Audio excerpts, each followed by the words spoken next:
Guarda, guarda, guarda la fiera, guarda, guarda la fiera, guarda la fiera, la fiera.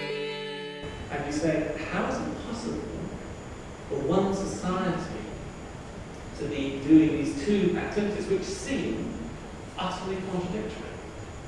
And the answer is the value which our society places on autonomy, my right to choose, autonomous. Literally, I make my own laws. And that idea is deeply rooted in our society. An idea which comes from the Enlightenment. And interestingly, I think is related initially to the idea of a sovereign state. John Stuart Mill said that the individual is sovereign within his own life. In other words, the idea is that each of us is like a sovereign state, and we make our own laws. And within our boundaries, I have the right, as the sovereign of my kingdom, to make my own rules. I have autonomous. And then human relationships become a sort of United Nations. You know, we bump into one another, we make contracts, we make treaties, we war, or we make peace treaties. What a bizarre understanding of humanity and human relationships. These individualized sovereign states, as though each one of us is some kind of crazy banana republic. But that is actually the dominant thinking behind a lot of individualized, atomized understanding of society and autonomy. As the technology advances, it creates more and more difficulties, and one of the advances which technology has offered is the possibility that you can do antenatal screening, you can identify the genetic problems in an unborn baby simply by taking a blood sample. So up till now, it's been necessary to do an invasive test such as amniocentesis. And one of the very shocking things to me, although rarely discussed, is that because amniocentesis itself carries a significant risk of miscarriage, of about 1%, there is therefore a significant risk that in the process of trying to detect a problem such as Down syndrome, you actually lead to the death of a healthy infant. And the statistics suggest that for every one infant who is detected with Down syndrome, 4 infants who are healthy will die.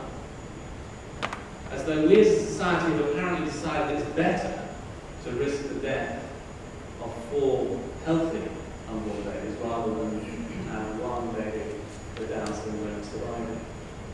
So technology is advances. The idea is that by just taking a simple blood sample from a mother, we would be able to identify the fetal DNA. It turns out that during pregnancy, a very small amount of the fetal DNA is circulating in the mother's circulation. And it's possible to extract this DNA and then to identify it. And then from that, it becomes possible to get very detailed genetic information about the unborn baby. And it's being suggested that within a few years, mothers will be offered this simple blood test during pregnancy, which will give a huge amount of genetic information about the baby. But the question is, what do you do with that information once you have it?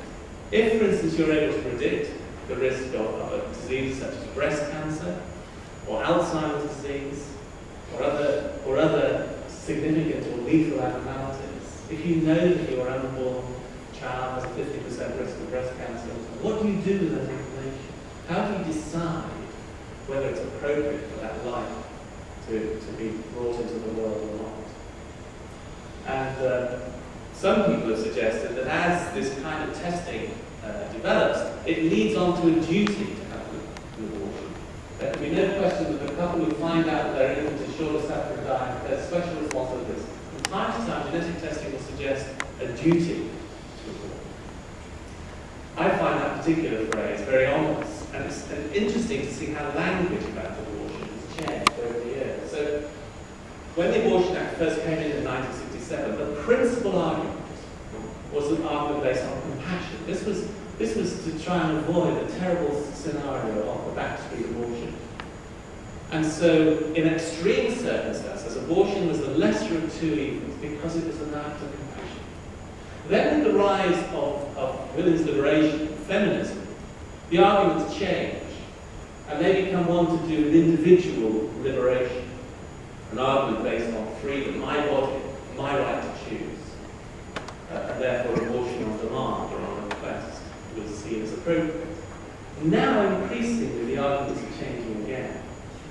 Now the argument is that the responsible thing to do is to have an abortion. It would be irresponsible to bring a child into the world with those particular set of problems. There's a duty to have an abortion. So the language is shifting to this argument of social responsibility. And I've had a number of conversations with Christian people who are pregnant saying, am I being irresponsible if I don't have all these tests? Guarda, guarda, guarda la fiera, guarda, guarda la fiera, guarda la fiera, fiera la fiera, que pisa del tajo la libera, y los ganados se dan por perdidos.